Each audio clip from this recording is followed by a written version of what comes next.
कृष्ण कृष्ण कृष्ण हरे हरे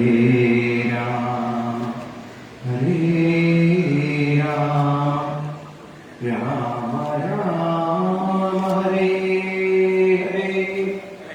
हरे हरे कृष्ण कृष्ण कृष्ण कृष्ण हरे सर्वत्र गोविन्दनाम संकीर्तनं സമന്തപഞ്ചകതീർത്ഥ ഉപാഖ്യാനം എന്ന് പറയുന്നത്. അതായത് പണ്ട് സമ്പൂർണ്ണ സൂര്യഗ്രഹണം വന്ന സമയത്ത്, അന്നത്തെ കാലത്ത് ഈ സൂര്യഗ്രഹണ സമയത്തൊക്കെ സത്സംഗങ്ങളുണ്ട്. അപ്പൊ നമുക്ക് നാട്ടിൽ പണ്ടേക്കുള്ള കാര്യങ്ങൾ ഈ വാവൊക്കെ വരുന്നത് കുടിക്കലും വലിയതൊക്കെയാണ്. പണ്ട് ഈ ഇത്തരം സമയങ്ങൾക്ക് ഈ സത്സംഗമായിരുന്നു പ്രാർത്ഥന.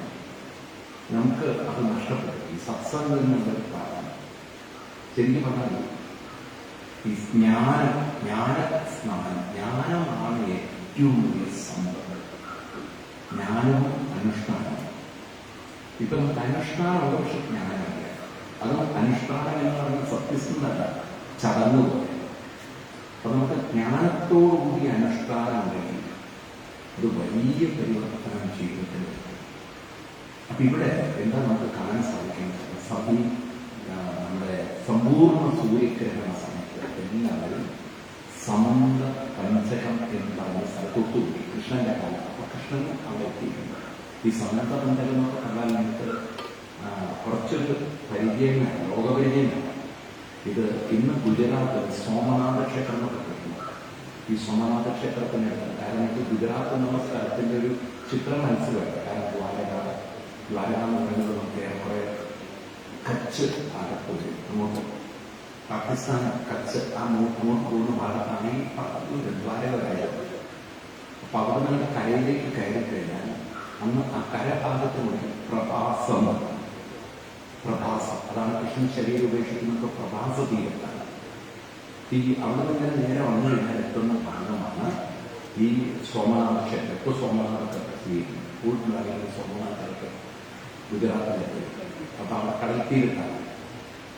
അവിടുന്ന് തൊട്ട് അടുത്താണ് ഈ സമന്ത വഴി പഞ്ചക തീർത്ഥം എന്നൊക്കെ പറഞ്ഞത്. അവിടെ ഈ തീർത്ഥമാണ് പ്രധാനമായിട്ട് ഈ ഭാരതത്തിൽ 3 നദികൾ സമീപിച്ച 3 നദികളുടെ സംഗമം ത്രിവേണി സംഗമമാണ്. അപ്പൊ നമുക്കങ്ങനെ ത്രിവേണി സംഗമങ്ങൾക്കുണ്ട്. പ്രയാഗ് ഈ പ്രയാഗിലാണ് പിൽക്കാലത്ത് ഈ സത്സംഗങ്ങളും അതുപോലുള്ള കുറേ ആധ്യാത്മികമായ ചടങ്ങുകൾ പിൽക്കാലത്ത് ഇപ്പോഴും നമുക്ക് കാണാൻ നമ്മൾ ഈ ഒരു ജനുവരി മകരസംക്രാന്തി ദിവസം നമ്മൾ അലഹാബാദ് ത്രിവേണി സംഘം ലക്ഷക്കണക്കിന് ആൾക്കാർ എന്ന് മാത്രമല്ല അവിടെ സത്സംഗങ്ങളുണ്ട്. ഹിന്ദിയാണ്, ഹരിദ്വാർ, അങ്ങനെ കുറേ നമ്മുടെ കേരളത്തിൽ അതൊക്കെ ഒത്തിരി കുറവാണ്. ഈ പമ്പ അയ്യപ്പസ്വാമിയായിട്ട് ബന്ധപ്പെട്ടുകൊണ്ട് ഞാൻ കിടക്കണമെന്നുള്ളത് നമുക്കതിൻ്റെ മഹത്വം അധികം വാസം. നമുക്കതിൻ്റെ ഹിന്ദു സമൂഹത്തിനൊരു സംഘടിതമായിട്ടൊരു സംസ്കൃതി.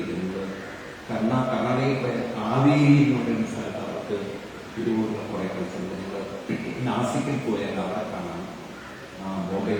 ബോംബെക്കാരെ സംബന്ധിച്ച് നാസിക്കിൽ അവർക്ക് നിങ്ങൾ കേട്ടില്ല 12 വർഷം കൂടുന്ന സമയത്ത് കുംഭമേളകൾ, ഉജ്ജയിനിൽ കുംഭമേള വരും, വൃന്ദാവനത്തിൽ വരും, ഹരിദ്വാറിൽ വരും. ഇങ്ങനെ ഒരുപാട് കാര്യങ്ങൾ നമ്മുടെ കേരളത്തിൽ മാത്രം ഈ ശബരിമല തീർത്ഥാടനം പിന്നെ ഗുരുവായൂർ ഏകാദശി ഇങ്ങനെ ചടങ്ങെന്നല്ലാതെ കാര്യമായിട്ടൊരു സംഘടിതമായ ഹിന്ദു ഒരാചാരം ഇവിടെ വളരെ കുറവാണ്. നമുക്ക് ഇവിടുത്തെ രാഷ്ട്രീയമൊക്കെ ആയിരിക്കും അതിനോടൊരു താല്പര്യം കാണിക്കാറുള്ളത്. ഇനിയെങ്കിലും നമുക്കിതൊക്കെ ക്രമേണ മാറ്റിക്കൊണ്ട് ഈ ദേവീ ക്ഷേത്രങ്ങളിൽ പൗർണമി വന്നതിന് ശേഷം ആ പൗർണമി ദിവസത്തിൻ്റെ ഒരു പ്രത്യേകത എന്ന് വെച്ചാൽ പൂർണ്ണചന്ദ്രൻ നമ്മുടെ മനസ്സിനെ സ്വാധീനിക്കുന്ന ഏറ്റവും വലിയ ഗ്രഹമാണ് ചന്ദ്രൻ. നിങ്ങൾ മെന്റലിയൊക്കെ ഈ പ്രോബ്ലം ആളുകൾക്ക് ഈ പൗർണമി ദിവസം അതുപോലെ വാവ് ദിവസത്തൊക്കെ ഒരു മാനസികമായിട്ട് അസ്വാസ്ഥ്യങ്ങളൊക്കെ ആരെങ്കിലും ശ്രദ്ധിച്ചിട്ടുണ്ടെങ്കിൽ മാനസിക ബുദ്ധിമുട്ടുള്ളവർക്ക് ഒത്തിരി നമുക്ക് കാണാൻ പറ്റും. അവർക്ക് അന്നൊരു ചെറിയൊരു ഇളക്കം കൂടുതലായിരിക്കും. അപ്പൊ നോക്കി മനുഷ്യന്റെ മനസ്സിനെ വളരെ സ്വാധീനിക്കുന്നത് ഈ പ്രോബ്ലം. അന്ന് ഈ ദേവീക്ഷേത്രങ്ങളിലൊക്കെ ചിലയിടത്തൊക്കെ നാരങ്ങളും മറ്റുമൊക്കെ പൂജകളും ചെയ്ത് ചെയ്യും. ഇപ്പോൾ ഉത്തരേന്ത്യയിലൊക്കെ നോക്കുന്ന ഈ പൗർണമി ദിവസം ആളുകൾ രാത്രിയിൽ ഭജനയും കുറച്ച് ധ്യാനവും ദേവി ആസനയൊക്കെ ചെയ്തു വരുന്നത്. നമുക്ക് അതൊക്കെ ഒന്ന് തിരിച്ചു കൊണ്ടുവരണം. കാരണം അടുത്ത കുട്ടികൾക്ക് ഇതിൻ്റെ ഒരു മഹത്വം നമുക്ക് കുറച്ചെങ്കിലും അവരുടെ തലയിലേക്ക് കയറ്റി വെക്കണം. എന്താണ്? കാരണം നിങ്ങളെപ്പോലുള്ള ആളുകളുണ്ട് ഒരു കുറേ സമ്പത്തൊക്കെ ചെലവഴിച്ചത് ഈ ക്ഷേത്രങ്ങൾ പണ്ട് ക്ഷേത്രങ്ങൾ മഹാ കഷ്ടത്തിലായിരുന്നു. സമ്പത്ത് പോകുന്ന ഇടിഞ്ഞു കൂടുന്നൊക്കെ ജീർണിച്ച് കളയും. ഇപ്പം എന്താണെന്ന് വെച്ചാൽ നമ്മൾ അതിൽ നിന്നൊക്കെ കരയായി. ഇപ്പം നല്ല സൗകര്യങ്ങളാണ് ക്ഷേത്രങ്ങൾ. പ്രത്യേകിച്ച് കേരളത്തിലൊക്കെയാണെങ്കിൽ ഈ ക്ഷേത്രങ്ങൾ ഉത്തരേന്ത്യൻ ക്ഷേത്രങ്ങളൊക്കെ ഉത്തരേന്ത്യൻ ക്ഷേത്രം പറഞ്ഞാൽ ഇത്ര പൈസ ആവശ്യമില്ല. നമുക്ക് ചെമ്പിൻ്റെ ഓരോ കൊണ്ട് വേണം, ശ്രീകോവിൽ അതുപോലെ സ്വർണത്തിൻ്റെ കൊടിമരം വേണം, അങ്ങനെ കുറേ പ്രശ്നങ്ങളുള്ളതുകൊണ്ട് അതിനൊക്കെ ഒരുപാട് കാശുണ്ട്. ഇതൊക്കെ ചെയ്ത് വലിയ ഹാളൊക്കെ പണിത് അവസാനം വെറും അന്നദാനത്തിന് വേണ്ടി ഒരു ക്ഷേത്രമായിരുന്നു. സപ്താഹം എന്ന് പറഞ്ഞാൽ തന്നെ നിങ്ങൾക്കറിയാമല്ലോ സപ്താഹത്തിൻ്റെ അവസ്ഥ. 12:30 സപ്താഹമാണ്. അതൊരു തീറ്റ മത്സരമാണോ നമുക്ക് തോന്നും. കുറെ കന്നുകാലികളെ കൊണ്ടുവന്ന് വൈക്കോലും പുല്ലും കൊടുക്കുന്നതിന് പകരം ചോറും അവിയലും കൊടുക്കുന്ന കുറെ പശുക്കൂട്ടങ്ങളുണ്ട്. കാരണം എന്താ ഇരിക്കാനായിട്ട് ഒരു 12:30 ഒരു കൂട്ടം വരും. നിങ്ങൾ ഭക്ഷണം കഴിച്ചിട്ട് 1:30 കൂട്ടം മൊത്തം പോയി. അത് ഇവിടെയൊക്കെയാണോ കൂടുതൽ കാണുന്നത്. പൊതുവെ സിറ്റികളിലൊന്നും നിങ്ങൾക്ക് കാണാൻ പറ്റും. നമ്മൾ ഗ്രാമപ്രദേശങ്ങളിൽ പോകുമ്പോഴാണ് കൂടുതൽ. തിരുവനന്തപുരത്ത് പോയി നിങ്ങൾക്ക് കാണാൻ പറ്റും. കാരണം അവർ കണ്ടുമടുത്താണോ ഉണ്ടുമടുത്താണോ എന്നൊക്കെ. ഇവിടെ രണ്ടും ഇല്ല. നിങ്ങളുടെ കുട്ടിയല്ല, ഈ പൊതുവെ മൊത്തത്തിലാണ് കാണാറ്. അപ്പോൾ അതുകൊണ്ട് ഒരു സ്ഥലത്ത് ഞാൻ അനൗൺസ് ചെയ്യും, ഈ ഗ്രാമത്തിൽ നടക്കുന്ന അന്നദാനത്തോടനുബന്ധിച്ച് നടക്കുന്ന സപ്താഹയത്തിലേക്ക് നിങ്ങളെ സാധനം ചെയ്യുന്നു എന്ന് പറഞ്ഞാൽ ആൾക്കാർ വരുന്നത് മഹാ അന്നദാനത്തോട് ചിലരറിയാതെ ഈ മഹാ അന്നദാനത്തോടനുബന്ധിച്ച് നടക്കുന്ന സപ്താഹയജ്ഞത്തിലേക്ക് നിങ്ങളെ സ്വാഗതം. എന്ത് പറയുമ്പോൾ മഹാ അന്നദാനം ഒക്കെ എനിക്കൊന്ന് 2 ദിവസം മുമ്പ് പ്രദർശനത്തിലാണ് ഞാൻ ചിന്തിക്കുന്നതൊക്കെ ഉണ്ടായി. കാരണം മഹാ അന്നദാനം കഴിച്ച വയറുകളും പറയുന്നത് ലോകക്കൂടെ കേരളത്തിലാണ്. ഈ തരത്തിലൊക്കെ നമ്മുടെ ക്ഷേത്ര സംസ്കൃതിയിൽ കൂടെ അന്നദാനമായി മാറി, അത് ജ്ഞാനദാനമായി മാറുന്നത്. ഇവിടെ ഈ സമന്തമന്ദിരത്തിൽ കൃഷ്ണൻ അന്നവിടെ സത്സംഗത്തിനായി കൃഷ്ണൻ വേണ്ടി 14 വർഷം കൃഷ്ണൻ വൃന്ദാവനത്തിൽ ഗോപികമാരുടെയൊക്കെ കൂടെ ജീവിച്ചിരുന്നു.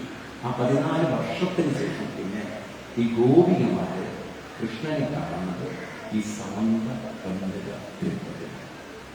അങ്ങനെ കൃഷ്ണൻ അവരോട് കുശലങ്ങളൊക്കെ പറയും. 14 വർഷം അല്ലെങ്കിൽ കൃഷ്ണനെ ഏറെക്കുറെ ഒരു 70ഓളം വയസ്സായി കഴിയും. നിങ്ങൾ 4 വർഷത്തെ കാലഘട്ടം. അപ്പൊ ഈ ഗോപികമാരൊക്കെ പ്രായമാവും. 70 വയസ്സ് കൃഷ്ണനായിട്ടുണ്ടെങ്കിൽ അവരൊക്കെ ഏറെക്കുറെ അമ്മമാരും ചേച്ചിമാരൊക്കെ ഏൽക്കുന്നതാണ്. അപ്പൊ അങ്ങനെ അവരോട് കുശലങ്ങളൊക്കെ പറഞ്ഞ് അവര് പോവാൻ നേരത്തെ കൃഷ്ണനോട് കൃഷ്ണൻ പറയുന്നത് എന്തും വേണമെങ്കിൽ ചോദിക്കും. ഗോപികളോട് എന്ത് വരമായിരിക്കും അവർ ചോദിക്കുന്നത്. നമ്മളൊക്കെ വിചാരിക്കാത്ത കാര്യങ്ങളൊക്കെയാണ് അന്ന് അവർ ചോദിച്ചിട്ടുള്ളത്. ഇതൊക്കെ നിങ്ങളുടെ ശ്രദ്ധ കൊണ്ടുവരാൻ വേണ്ടിയിട്ട് ഞാനിത് പറയുന്നത്. 82ാമത് അധ്യായം 82ാമത് 84ാമത് അധ്യായത്തിൽ 83, 84 ഈ കാണാനാണ് വരുന്നത്. അവിടെ നമുക്ക് കാണാം ഈ ഗോപികമാര് കൃഷ്ണനോട്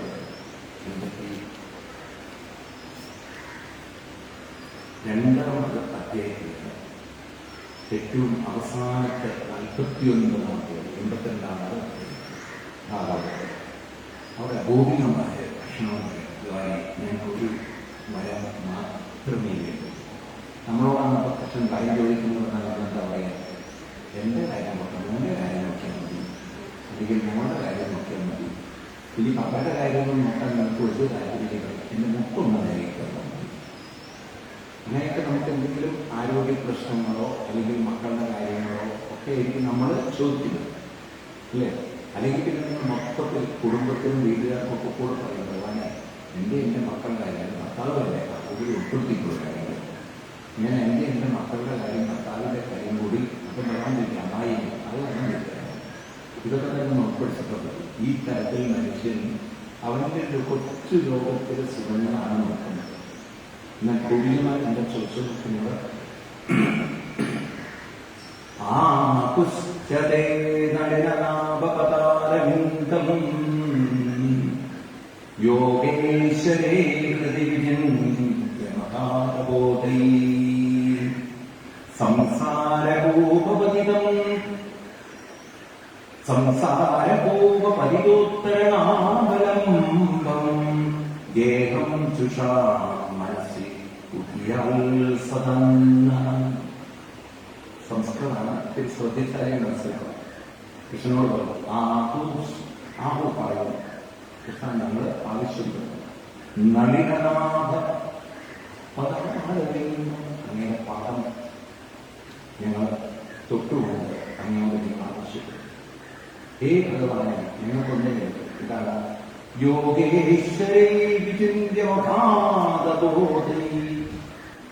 യോഗേശ്വരന്മാരായ സന്യാസിമാർ, മഹാഭക്തന്മാർ, അവരിങ്ങനെ കല്യാണം കഴിച്ചിട്ടുണ്ടാവില്ല, അവർക്ക് ധാരാളം സമയമുണ്ടാവും, കൊടുക്കുന്നു നോക്കണം. അവരുടെ മനസ്സ് എപ്പോഴും ഭഗവാന്റെ സ്മരണത്തിൽ.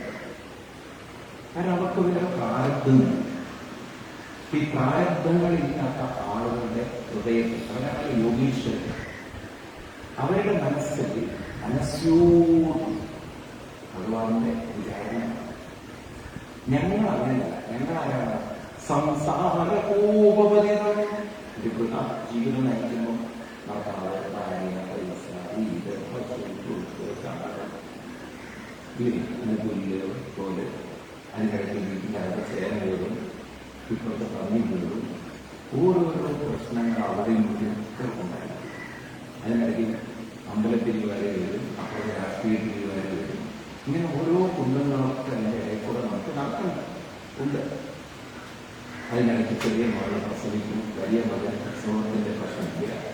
അതുകൊണ്ട് വേറെ കാര്യം ഓരോരുത്തർക്ക് അതും ഇതും പ്രശ്നങ്ങളായിട്ട് ഈ വീട്ടിലെ ജീവിതം എന്ന് പറയുന്നത് 100 കാര്യങ്ങൾ മുറിയിട്ടുണ്ട്.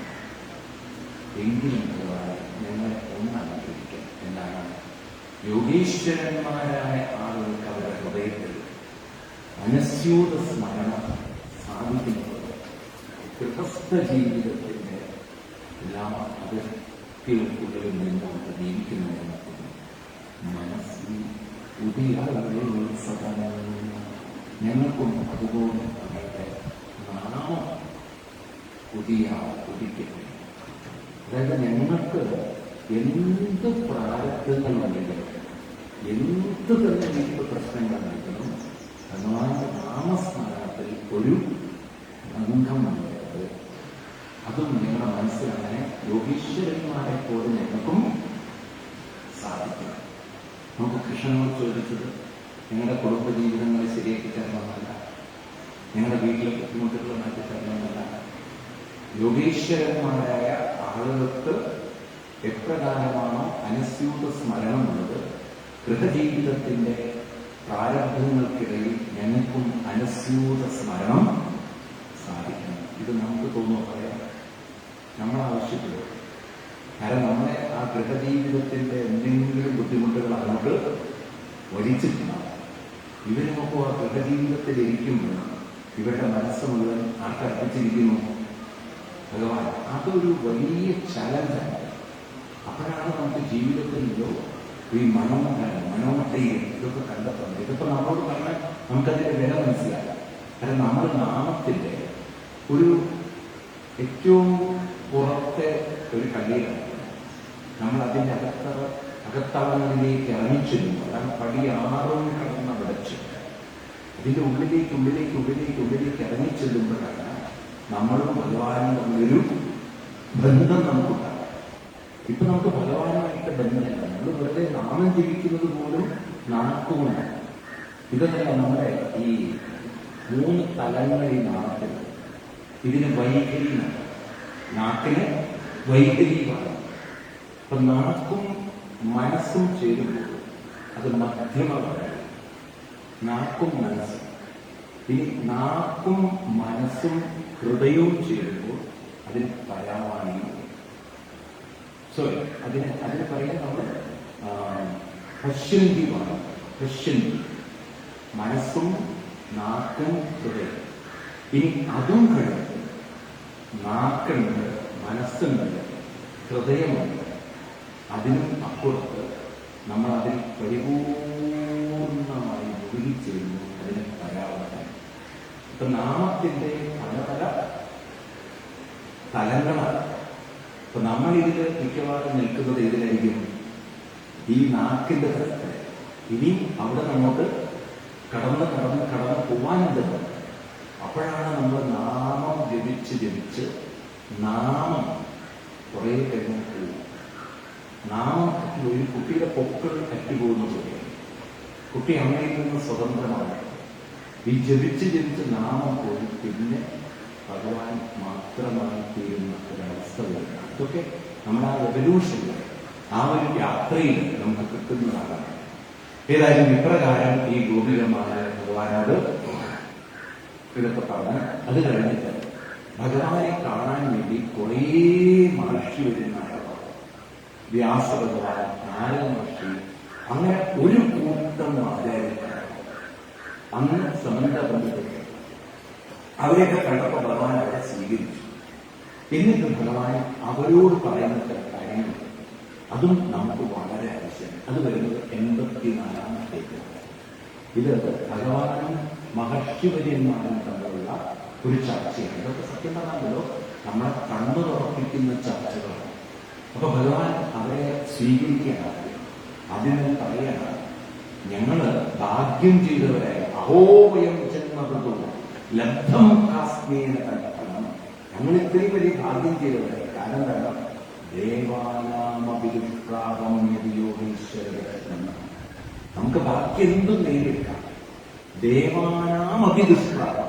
ഒരുപക്ഷെ നമുക്ക് ദേവന്മാരെയൊക്കെ കാണാൻ പറ്റിയിരുന്നു. പക്ഷേ ഒരു ആധ്യാത്മികമായ അറിവ് കിട്ടാൻ അതിന് നമ്മുടെ സത്സംഗത്തിലേക്കല്ലാതെ അങ്ങോട്ട് പോവാതെ വേറെ വഴിയില്ല. ഇത് കൃഷ്ണൻ പറയാനുണ്ടോ?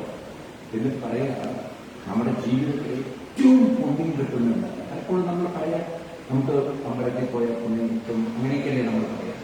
എല്ലാ തിങ്കളാഴ്ചയും നമ്മൾ ശിവക്ഷേത്രത്തിൽ പോകുന്നു, ചൊവ്വാഴ്ചകളിലെ ആളുകൾ ദേവീക്ഷേത്രത്തിൽ പോകുന്നു, വ്യാഴാഴ്ച നിങ്ങൾ നേരെ ആറുമൊക്കെടുക്കും. ചിലവരാണെങ്കിൽ ശനിയാഴ്ച അയ്യപ്പന്റെ അടുത്ത് അവിടെ ഹനുമാൻ സ്വാമി കാണാൻ, അല്ലേ? അയ്യപ്പൻ ഓരോരുത്തർക്കും ഓരോ ദിവസം വെച്ചിട്ടുണ്ട്. അതെന്തായാലും നന്നായി. പണ്ടെല്ലാം അങ്ങനെയൊന്നും ഉണ്ടായിരുന്നു. പണ്ട് എല്ലാ ദിവസവും ആർക്കും ഇവിടെ പോകായിരുന്നു. ഇപ്പൊ പിന്നെ നമ്മളൊന്നും നിശ്ചയിച്ചിട്ട് തിങ്കളാഴ്ച മാത്രമേ ചെയ്യുന്ന ശക്തി ഉണ്ടായിരുന്നു. ചൊവ്വാഴ്ചയും വെള്ളിയാഴ്ചയാണ് അത് ദേവിക്ക് വെച്ചിരുന്നത്. ശനിയാഴ്ച പിന്നെ അയ്യപ്പനാണ്, ഹനുമാൻ സ്വാമി. ഞായറാഴ്ച ആയില്ല എന്ന് നമുക്ക് കല്യാണത്തിന് കൊണ്ടുപോകും. അപ്പൊ നമ്മുടെ സൗകര്യത്തിന് വേണ്ടി നമ്മൾ മാറ്റി വെച്ചിരിക്കുകയാണ്. ഏതായാലും അന്ന് ക്രിസ്ത്യൻസിൽ മാത്രമേ ദൈവത്തിന് ശക്തി. നമുക്ക് ബാക്കിയുള്ള ദിവസങ്ങളൊക്കെ വർക്കിംഗിലേക്ക് നമ്മുടെ ദൈവങ്ങളെ ആക്റ്റീവാണ്. ഏതായാലും ഇവരൊക്കെ കൂടെ കണ്ടപ്പോൾ ഭഗവാൻ പറയാണ്, ഏറ്റവും ഒരാളുടെ ജീവിതത്തിൽ മനസ്സിന് ശക്തി, പുണ്യം എവിടെയാണ് കിട്ടുന്നത്, എപ്പോഴാണ് പറയുന്നത്?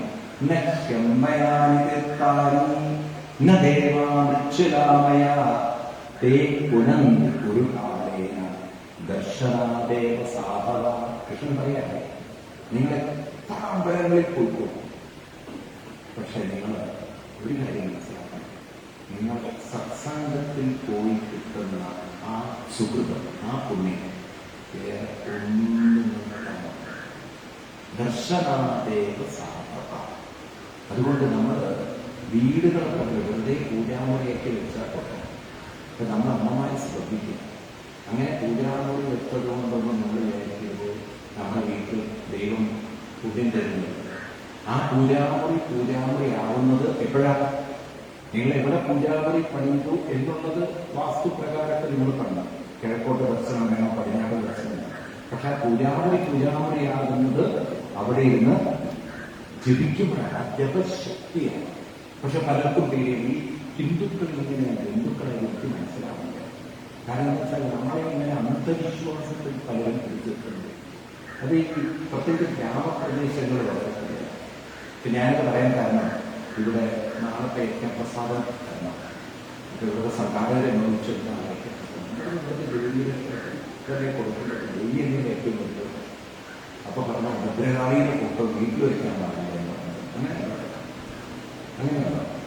എനിക്കത് കേട്ടപ്പോൾ വല്ലാത്ത അത്ഭുതം തോന്നി. കാരണം ഇത്രയും കാലം കഴിഞ്ഞ് നിങ്ങൾ എന്ത് അമ്പലത്തിലെ പോണതുണ്ട് അങ്ങനെയുണ്ടോ? എനിക്കത് ആദ്യത്തെ അറിവാണ്. അങ്ങനെയുണ്ടോ? പറയാറുണ്ട്. നമ്മുടെ ആളുകളുണ്ടല്ലോ ഇതൊക്കെ അതിന്റെ ചീത്ത വശങ്ങളാണ്.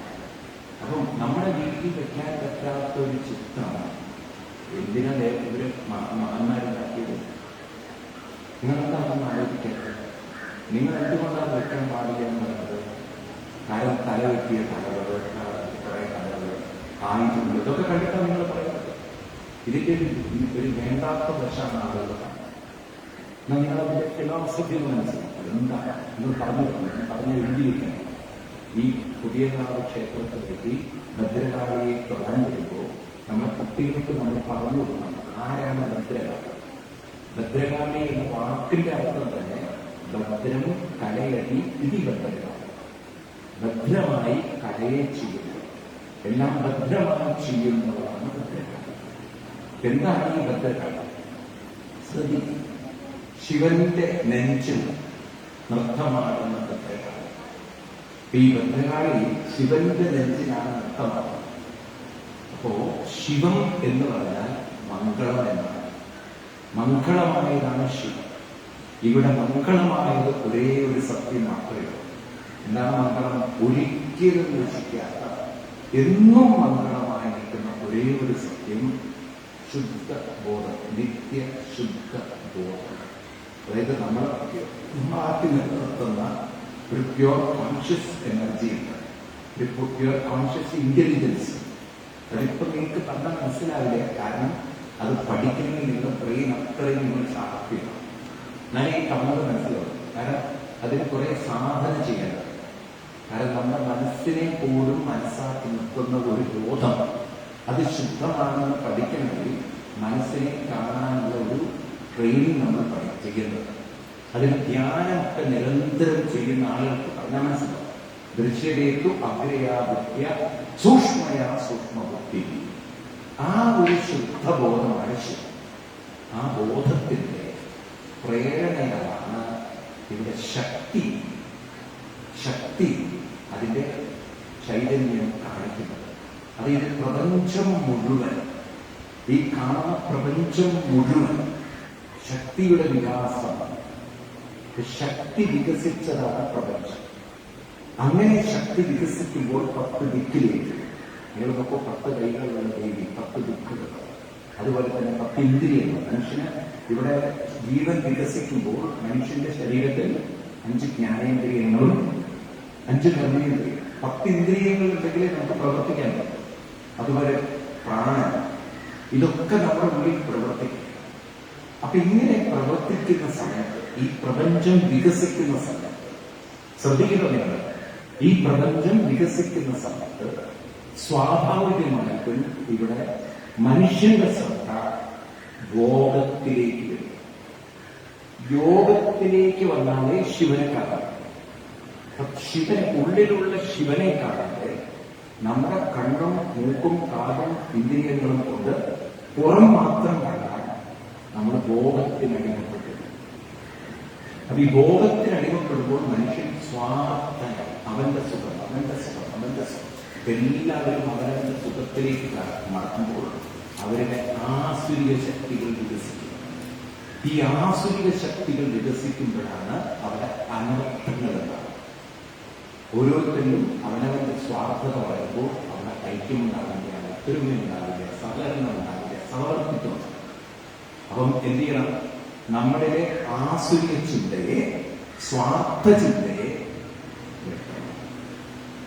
ഭദ്രം, ജീവിതം ഭദ്രമാക്കണമെങ്കിൽ എന്ത് വേണം?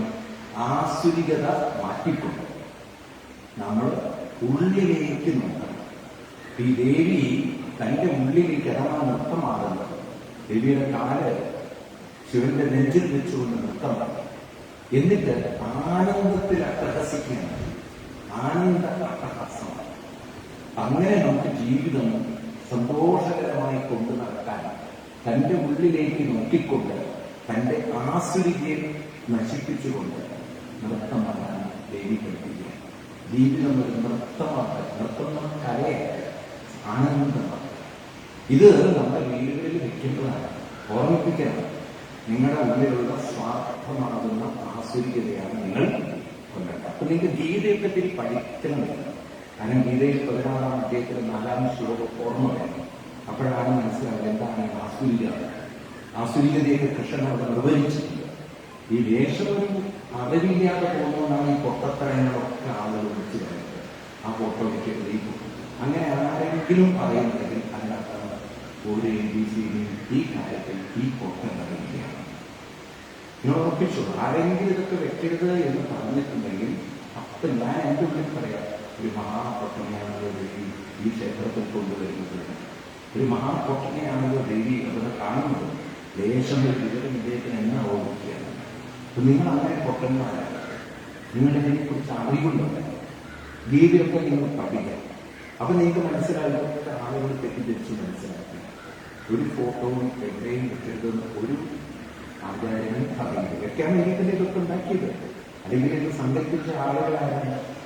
ഇതൊക്കെ സങ്കല്പിച്ചതും മഹാന്മാരാണ്. ഇത് താനെ പൊട്ടിമുറിച്ചതെന്നല്ല ഈ ഫോട്ടോവും ഈ ചിത്രങ്ങളും. ഇതൊക്കെ മഹാസന്യാസിമാര് തപസ്യകളായ ആചാര്യന്മാരാണ് ഇത് ചിട്ടപ്പെടുത്തിയത്.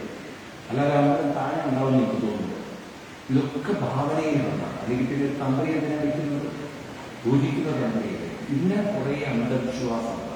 മഹാഭാരതം വീട്ടിൽ വെക്കാനാണ് യുദ്ധം ഉണ്ടാവുക, അല്ലാതെ യുദ്ധം ചെയ്യാത്ത പോലെ.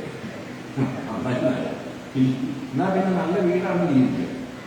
മഹാഭാരതം വെക്കാത്ത നല്ലതാണ്. കാരണം അതുകൊണ്ടായിരിക്കും തെറിയുണ്ടാവുക. കാര്യം പത്തിൽ കട്ടിയുള്ള പുസ്തകങ്ങൾ എന്തെങ്കിലും മൂക്കോ കണ്ണോ കാലോ വേട് വരും. ഇനി ഈ പൊട്ടം വെക്കാതിരിക്കുന്നത്. കാരണം വായിച്ചു നോക്കിയിട്ട് വായിച്ചാൽ മനസ്സിലാവുന്ന ഒരാൾ വെച്ചിട്ടല്ലേ കാര്യമുള്ളൂ. അതാണ് സത്യത്തിൽ കഷ്ടം തോന്നുന്നുണ്ട് ഹിന്ദുക്കളുടെ കാര്യം. കാരണം ഇതൊക്കെ ഒന്ന് പഠിപ്പിക്കാനും പഠിക്കാനും മനസ്സിലാക്കാനും ഒന്നും നമ്മുടെ വ്യവസ്ഥകൾ നമുക്ക് സമ്മതിക്കില്ല. അതുകൊണ്ട് അറിയാത്തതുകൊണ്ട് എന്ത് പറയുന്നു, മഹാഭാരതം വീട്ടിൽ വെച്ചാൽ യുദ്ധം ഉണ്ടാവും.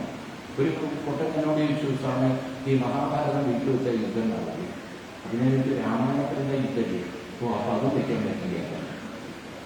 കാരണം രാമരാവണ യുദ്ധത്തിന്റെ അകത്തില്ല. അവരോട് ചേരാ വയ്ക്കാൻ പറ്റില്ല. അവരുടെ ഭാഗവതത്തിലുണ്ട് യുദ്ധം. കൃഷ്ണൻ ശിവനുമായിട്ട് യുദ്ധം ചെയ്യുന്ന യുദ്ധം, ബാണാസുര യുദ്ധപ്പെട്ട ഭാഗവതത്തിലുണ്ട്. ഓ അത് ശരി, അപ്പൊ അതും വയ്ക്കാൻ പറ്റില്ല. മൊത്തം ഒന്നും വയ്ക്കാൻ പറ്റില്ല. കാരണം ഏത് പുസ്തകത്തിനകത്തും യുദ്ധമില്ലാത്ത ഒരു പുസ്തകം കാണിച്ചൊരു ഇപ്പൊ ദേവി മഹാത്മ്യം വായിക്കാൻ പറ്റും. എങ്ങനെയാ മുഴുവൻ കുംഭന്മാരായിട്ട് ശരിയാക്കല്ലേ അവിടെ ഇല്ലേ? ഏത് ബുക്കാണ് യുദ്ധമില്ലാത്ത? ദേവി ഭാഗവതം വായിച്ചാൽ മുഴുവൻ യുദ്ധമാണ്. അധ്യായങ്ങൾക്ക് ഞാനൊരിക്കൽ ദേവി ഭാഗവതത്തിന്റെ ഒരു യജ്ഞത്തിന് തന്നെ ഒരു പ്രഭാഷണം തന്നെയാണ് സത്താനം ചെയ്യാറില്ല. അപ്പൊ അവിടെ ചെന്നപ്പോൾ അവിടെ വായിച്ചു നോക്കിയാണ്. അപ്പൊ ഓരോ അധ്യായം വായിക്കുമ്പോൾ ആചാര്യം പറയണം യുദ്ധം തുടരുന്നു. 12 പേരാണ് ഓരോ യുദ്ധം നടക്കുന്നത്. ഇത് മുഴുവൻ പറഞ്ഞു തീർക്കാൻ പറ്റിയ വിശുദ്ധന്മാരായിട്ടുള്ള യുദ്ധം. അങ്ങനെ ഒരു അധ്യായം കഴിഞ്ഞു യുദ്ധം തുടരുന്നു. അടുത്ത അധ്യായം ദേവി വാച വീണ്ടും അങ്ങനെ അവർ വായിക്കുകയാണ്. ഞാനൊരു അരമണിക്കൂർ അവിടെ ഇരുന്നപ്പോൾ 6 അധ്യായം യുദ്ധം തുടരുന്നു. അപ്പോൾ ഒരാളുടെ കവിതയും വിളിക്കുക, ഈ യുദ്ധം തുടങ്ങി പുസ്തകം മൊത്തം യുദ്ധമാണ് പറഞ്ഞു. പുസ്തകമൊക്കെ അടാം. അപ്പൊ ഇങ്ങനെ നോക്കുമ്പോൾ ഒരു പുസ്തകവും നമ്മുടെ വീട്ടിൽ വെക്കാൻ പറ്റും. നമുക്ക് എന്തൊരു അന്ധവിശ്വാസമാണ്. എന്താണ് യുദ്ധം മുഴുവൻ അറിയുന്നില്ല. യുദ്ധം ആണ് ജീവിതം. അമ്മയുടെ വയറ്റിൽ കിടന്ന് പുറത്തു വരുന്നത് വലിയൊരു യുദ്ധമാണ്. പ്രത്യേകിച്ച് ഇന്നത്തെ അമ്മമാരുടെ വയറ്റിൽ നിന്ന് പുറത്തു വരുന്നത് വലിയ യുദ്ധമാണ്. കാരണം പ്രസവം അന്ന് ഗർഭിണിയായ അന്ന് മുതൽ പത്മനാഭസ്വാമിയുടെ പദ്ധതിയാണ് പറഞ്ഞത്. കാരണം ഡോക്ടർ പറഞ്ഞ വളരരുത്. കാരണം നീരാണ് അത്രയും മൊത്തം പ്രസവിക്കണമെങ്കിൽ അങ്ങനെ കടന്നത്. ആമ്പിന്റെ മൂലം അല്ല കടക്കുന്നു മാത്രം. പിന്നെ ഈ വയറിന്റെ അകത്തൊക്കെ നീര് പിടിച്ചത് എങ്ങനെ കുട്ടി പുറത്തേക്ക് വരും? അവസാനം ഒരു യുദ്ധത്തിലാണ് കുട്ടി എങ്ങനെയെങ്കിലും ഒന്ന് പുറത്തു വന്നത്. കീറി മുറിച്ചൊക്കെ ആവാം. അന്ന് മുതൽ കീറിക്കൊടുത്തിലാണ് അതിൻ്റെ ജോലി. കാരണം അത് വന്നത് ഈ തൂണ് പറന്ന് നരസിംഹം വന്നതുപോലെയാണ് ഈ കുട്ടി വന്നിരിക്കുന്നത്. മര്യാദയ്ക്കാണ് പ്രസവിച്ചു വരുന്നത്. ഞാൻ തമാശ പറയട്ടെ, ഞാനൊരിക്കൽ നരസിംഹാവതാരം ഒരു കുട്ടി പറഞ്ഞു, സ്വാമി ഞാനും നരസിംഹത്തിന്റെ വേറെ അമ്മ പറഞ്ഞു ഞാൻ സിസേറിയൻ ചെയ്തിട്ട് എടുത്തിട്ടുണ്ട്. തൂണ് വീട്ടിൽ വന്നതുപോലെ ഞാൻ വയറ് വീട്ടാണ് എന്നെടുത്തിരിക്കുന്നത്. തമാശയാണ്. സത്യമാണ്. കുട്ടി വന്നിരിക്കുന്ന അങ്ങനെയാണ്. പ്രസവിച്ച് വന്നവരൊക്കെ കുറവാണ്. അപ്പൊ അങ്ങനെ ഈ തരത്തിൽ നമ്മൾ അർത്ഥമായ ഇതുമായിട്ട് ഈ യുദ്ധം ആരോടാ ചെയ്യുന്നത്? യുദ്ധം ചെയ്യുന്നത് അവനവനിലെ ആശ്രിതരാണ്. നിങ്ങൾ നോക്കൂ, 16-ാം അധ്യായത്തിൽ കൃഷ്ണൻ പറയും ആരോടാ യുദ്ധം ചെയ്യുന്നത്? അഹങ്കാരം ബലം ദർപ്പം കാമം ക്രോധം ച സംശിത. നിങ്ങൾ നോക്കൂ, ഗീതയിൽ ആരോടാ യുദ്ധം ചെയ്യുന്നത്? അഹങ്കാരം ബലം ദർപ്പം കാമം ക്രോധം ച സംശിത മാമാത്മ പരദേഹേഷു പ്രത്യുഷ്യന്തോപ്യസൂയത. ആരാണ് ഇപ്രകാരം അവനവനിലുള്ള ദൗർബല്യങ്ങളോട് യുദ്ധം ചെയ്യുന്നത്? ആ ഈ തലയാണ് വെട്ടേണ്ടത്. എന്തിനാ ദേവിയുടെ കാര്യത്തിൽ ഒരുപാട് തലകൾ? ഈ തലകൾ പ്രതീകങ്ങളാണ്. അഹങ്കാരം, ബലം, ദർപ്പം, കാമം, ക്രോധം, ദ്വേഷം. നമ്മളിലുള്ള ദുർബല ചിന്തകളെ ഓരോ തലകളായി ചിത്രീകരിച്ചിരിക്കുക. കാരണം ചിന്തകൾക്ക് രൂപമില്ല, ചിന്ത മുഴുവൻ തലയിലാണ്.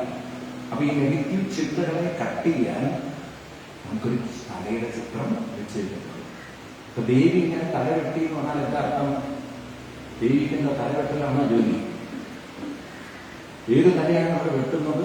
നമ്മുടെ മനസ്സിലുള്ള ദുർബല ചിന്തകൾ. ഏതാണ് ഈ ദുർബല ചിന്തകൾ? അറ്റ്ലീസ്റ്റ് ഇതെങ്കിലും നിങ്ങൾ പഠിച്ചിട്ടുണ്ടാവില്ല. കാമം, ക്രോധം, ലോഭം, മോഹം, മതം, മത്സരം, ഇത്രയൊക്കെ പഠിച്ചിട്ടുണ്ടാവില്ല. ഇത്തരം ചിന്തകളൊക്കെ നമ്മുടെ ഉള്ളിലുള്ളതിനെയാണ് നമ്മൾ മാറ്റുന്നത്. അതെങ്ങനെയാണ് മാറ്റേണ്ടത്? അതിനാണ് ദേവിയോട് അപേക്ഷിക്കുന്നത്. എനിക്ക് നല്ല ചിന്ത തരും, നല്ല ചിന്ത തരുക. ദേവി നാമം ജപിക്കാനുള്ള ശക്തി തരും. നിങ്ങളങ്ങനെ ഉപാസിച്ചു നോക്കൂ. ഭദ്രകാളിയെ ഉപാസിച്ച ആളാണ് കാളിദാസൻ. അദ്ദേഹം ഭദ്രകാളിയുടെ ഉപാസന. നിങ്ങൾ ഉജ്ജയിലൊക്കെ പോകുമ്പോൾ അവിടെ വലിയ കാളീക്ഷേത്രം, അവിടെയായിരുന്നു അദ്ദേഹത്തിന്റെ ഉപാസന. അവിടെ ഉപാസിച്ചിട്ടാണ് അദ്ദേഹം കാളിദാസനായിരിക്കുന്നത്. ഇത് നിങ്ങൾ പറയുന്ന ഈ ഫോട്ടോ വീട്ടിൽ കൊണ്ടുവച്ചാൽ നന്നാവുക വീട്? പിന്നെ ആ വാക്ക് ഉപയോഗിച്ച് തന്നെ വീട് നന്നാവില്ല. കാരണം അങ്ങനെയുള്ള തെറ്റായ ചിന്തകൾ നമ്മുടെ സമൂഹത്തിൽ ധാരാളമുണ്ട്. അതെനിക്ക് തോന്നുന്നു നിങ്ങൾ അറിവില്ലാത്തവരെ വീണ്ടും ഇത് പറയും. കുറച്ചൊരറിവുള്ളവർ സംശയത്തിലാണ്. കാരണം സംശയിച്ചു കഴിഞ്ഞാൽ പിന്നെ ഒരു സാധനം വീട്ടിൽ കൊണ്ടുപോകും. അത് ആരെങ്കിലും ഇങ്ങനെ പ്രചരിപ്പിക്കുകയും ഇതൊക്കെ വെച്ചിട്ടുണ്ടല്ലോ, എൻ്റെ വീട്ടിൽ പശു ചത്തു പോയിരുന്നു. അപ്പം മറ്റാളിലേക്ക് ഇത് വെച്ചിട്ടായിരിക്കും പശു എടുത്തിട്ടാണ്. പിന്നെ എൻ്റെ വീട്ടിൽ പശു ചാടാതിരിക്കാൻ വെക്കേണ്ടല്ലോ. ഒരാളിങ്ങനെ എന്തെങ്കിലും ഒന്ന് പ്രചരിപ്പിക്കും, അടുത്ത ആളതിൻ്റെ അയാൾക്ക് പശു മാത്രമല്ല, പശുവിന് കുട്ടിയില്ല. ഇല്ലാത്തത് 10 എണ്ണം പ്രചരിപ്പിച്ച് നമ്മുടെ ഹിന്ദു സമൂഹത്തെ വൈദികത്തിൽ കുറേ വിവരദോഷികൾ നോക്കുമ്പോൾ ഇത് മാറ്റി ഇനിയുള്ള തലമുറയെങ്കിലും കുറച്ചൊരു അറിവുള്ളവരാണ്, കുറച്ചൊരറിവ് അതേ ആവശ്യമില്ല. ഇവിടെ ഈ ശ്ലോകം നിങ്ങൾ ഓർത്തിരിക്കുക. ഭഗവാൻ പറയുന്ന ഈ 84-ാമത്തെ 13-ാം ശ്ലോകം ഭാഗവതത്തിൽ ഈ ശ്ലോകമൊക്കെ നമ്മുടെ വീടുകളിൽ കുട്ടികളെ ശരിക്കും പഠിപ്പിക്കുന്നത്. ഈ ശ്ലോകം ആത്മബുദ്ധി ഗുണവേ ത്രിധാതുകേ സ്വദിക്കളത്രാദിഷു ഗൗമനീചതി തീർത്ഥബുദ്ധി സഹിലേന കർഹിതിൽ ജനേഷ വിഘ്നേഷു സയേവ ഭോഗര. കാണുന്നത് ശ്ലോകം നിങ്ങൾ 84-ാമത്തെ 13-ാം ശ്ലോകം. എനിക്ക് ഏറ്റവും ബഹുമാനമുള്ള ശ്ലോകമാണ്. കാരണം കൃഷ്ണൻ പറയാണ്, ആരാണോ അവനവന്റെ കുറെ അന്ധമായ പ്രാർത്ഥനകളെ, അതായത് നമ്മൾ പൊതുവെ പ്രാർത്ഥിക്കുന്നതാണ് മനുഷ്യത്വത്തിന്റെ പ്രാർത്ഥിക്കുക. ദേവി എനിക്ക് ആരോഗ്യം തരണം, പിന്നെ എൻ്റെ കുട്ടികൾക്ക് ആരോഗ്യം കൊടുക്കണം, എൻ്റെ കുട്ടികൾക്ക് എല്ലാവിധ ഐശ്വര്യങ്ങളും ആരോഗ്യവും ഐശ്വര്യവും ഒക്കെ കൊടുക്കണം. അല്ലേ? പൊതുവെ നമുക്കൊക്കെ അതാണ് ആവശ്യം. ആരോഗ്യം വേണം, ഐശ്വര്യം, സമ്പത്ത്, സമൃദ്ധി, വിദ്യാഭ്യാസമോ വിജയമോ ഇതൊക്കെ വേണം. ഇതല്ലേ നമ്മളൊക്കെ പ്രാർത്ഥിക്കപ്പെടുന്നത്. ആരോഗ്യവും ഐശ്വര്യം പൊതുവെ മനുഷ്യൻ നോക്കുന്നതാണ്. കാരണം ഐശ്വര്യവും ഉണ്ട്, ആരോഗ്യമുണ്ടായ ഇല്ലെങ്കിൽ കാര്യമില്ല. ആരോഗ്യമുണ്ട്, ഐശ്വര്യം ഇല്ലെങ്കിൽ കാര്യമില്ല. അപ്പം ഐശ്വര്യവും വേണം, ആരോഗ്യം വേണം. പൊതുവെ നിങ്ങളൊക്കെ പ്രാർത്ഥിക്കുന്നത് പൊതുവെയാണ്, അല്ലേ? എല്ലാവർക്കും ആവശ്യമില്ല. മക്കൾക്ക് വേണ്ടിയിട്ടായാലും എല്ലാവർക്കും വേണ്ടിയിട്ട് നമ്മൾ പ്രാർത്ഥിക്കും. പക്ഷെ ഇവിടെ നമ്മളത് പ്രാർത്ഥിച്ചു കൊടുക്കുന്നു. പക്ഷേ ഭഗവാൻ പറയുന്ന കാര്യങ്ങൾ ഇങ്ങനെ ക്ഷേത്രങ്ങളിൽ പോയി നിങ്ങൾ ഈ പ്രാർത്ഥന മാത്രമേ ഉള്ളൂ. സ ഏവ ഗോഹര സ ഏവ ഗോഹര, അവരാണ് കഴുതകൾ. ഈ പ്രാർത്ഥിച്ചു പോകുന്ന ആളുകളൊക്കെ കൃഷ്ണൻ വിളിക്കുന്നത് സ ഏവ, അവർ തന്നെയാണ് ഗോഹര. ഗോഹര എന്താ കൃഷ്ണനാണ് പറഞ്ഞത്?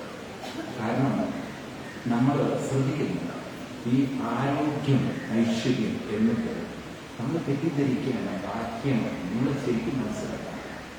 ആരോഗ്യവും ഐശ്വര്യവും പ്രാർത്ഥിച്ചിട്ട് കാര്യമില്ല. അതെന്താ ഞാൻ പറയാൻ കാരണം നിങ്ങൾ ശ്രദ്ധിക്കുക. നമുക്ക് പണം എന്നത് സമ്പത്ത് വന്നാൽ പോലും അത് ആസ്വദിച്ച് ജീവിക്കാനുള്ള മനസ്സിലേക്ക് അവർ തുടങ്ങുന്നു. നിങ്ങൾക്ക് മനസ്സിന് സമാധാനമില്ല, ആരോഗ്യം ഉണ്ടായിരുന്ന കാര്യം. ഏറ്റവും വലിയ ആരോഗ്യം എന്ന് പറയുന്നത് മനസ്സിൻ്റെ ആരോഗ്യം. കാരണം മനസ്സ് സ്വസ്ഥത സുഖമായിട്ട് ഉറങ്ങണം. ആരോഗ്യ പ്രശ്നമില്ല, മനസ്സ് സ്വസ്ഥമാണ്. നിങ്ങൾക്ക് ഉള്ളത് ഐശ്വര്യമുണ്ടാകും. ഇന്ന് പല വീട്ടിലും സമ്പത്തുണ്ട്, പക്ഷെ ആസ്വദിക്കാനുള്ള മനസ്സ്. ഐശ്വര്യത്തിനൊരു കുറവ്, പണം ഇഷ്ടമായൊരു കുറവ്, പക്ഷെ മര്യാദയ്ക്ക് ഭക്ഷണം ഒന്ന് എൻജോയ് ചെയ്യാൻ കിടന്നാളൊക്കെ പല മനസ്സുകളിൽ പ്രാരംഭിക്കുന്നത്.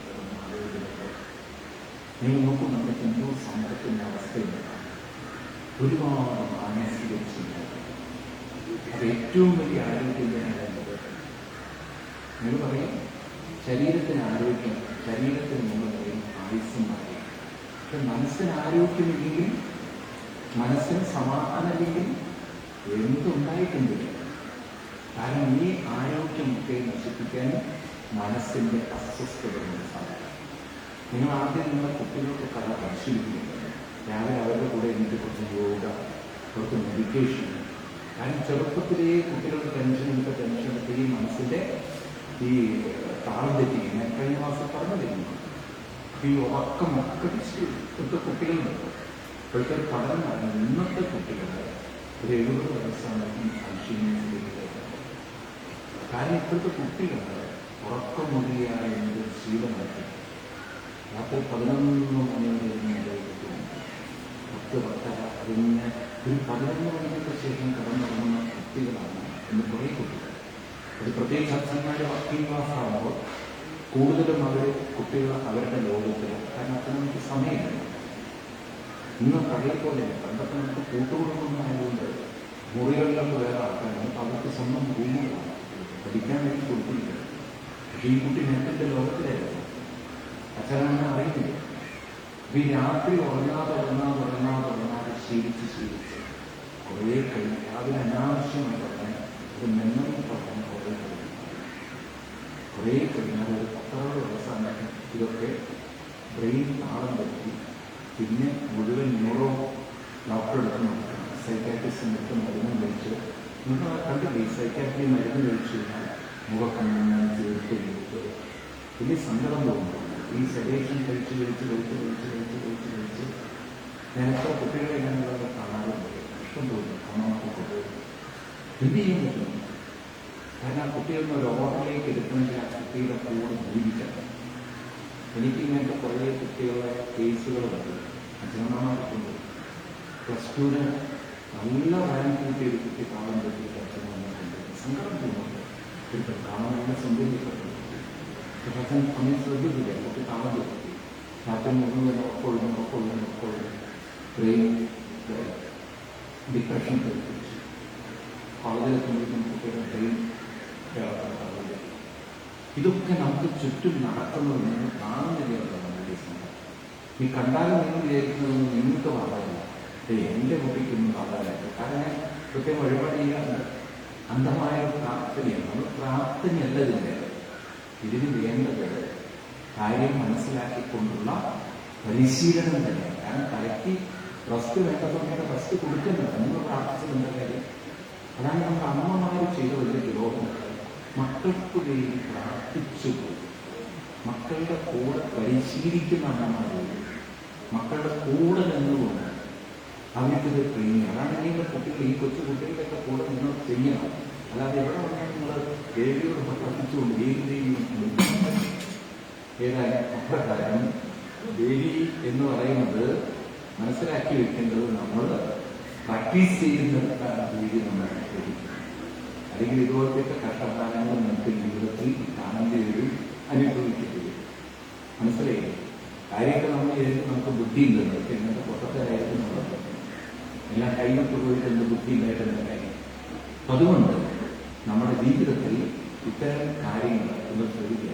തീർത്ഥബുദ്ധി സരികയെന്നൊക്കെ വെറുതെ നമ്മളിങ്ങനെ തീർത്ഥങ്ങളിൽ പോയി കറങ്ങി പ്രാർത്ഥിക്കുകയല്ല. നമ്മൾ കുറച്ച് കുട്ടികളുടെ കൂടെ ജീവിക്കുക. നമ്മൾ രാവിലെ ഉച്ചയ്ക്ക് ഞാൻ പറഞ്ഞു, ഇതാണ് ഞങ്ങളോട് പറയാറുള്ളത്. രാവിലെ നേരത്തെ ഇരിക്കുക, കുട്ടികളൊക്കെ സംവിധാനം കുറച്ച് നേരം ഇരുന്ന് നാമം ഇരിക്കുക, വൈകുന്നേരം അവരുടെ കൂടെ ഇരിക്കുക. മനസ്സ് ഫ്രീയ, മനസ്സ് സ്വസ്ഥം. ഒരു സ്വസ്ഥ മനസ്സോടുകൂടി നിങ്ങളിപ്പോൾ കഞ്ഞിഞ്ഞെങ്കിലും ചെയ്ത് രുചിയാണ്. നേരെ നിങ്ങളുടെ മനസ്സ് മുതൽ റെസ്റ്റ്ലെസ്സാണ്. നിങ്ങൾക്ക് ബിരിയാണി തിന്നാൻ പോലും ആസ്വദിക്കുന്നത്. നിങ്ങൾ പറയുക പറയാം.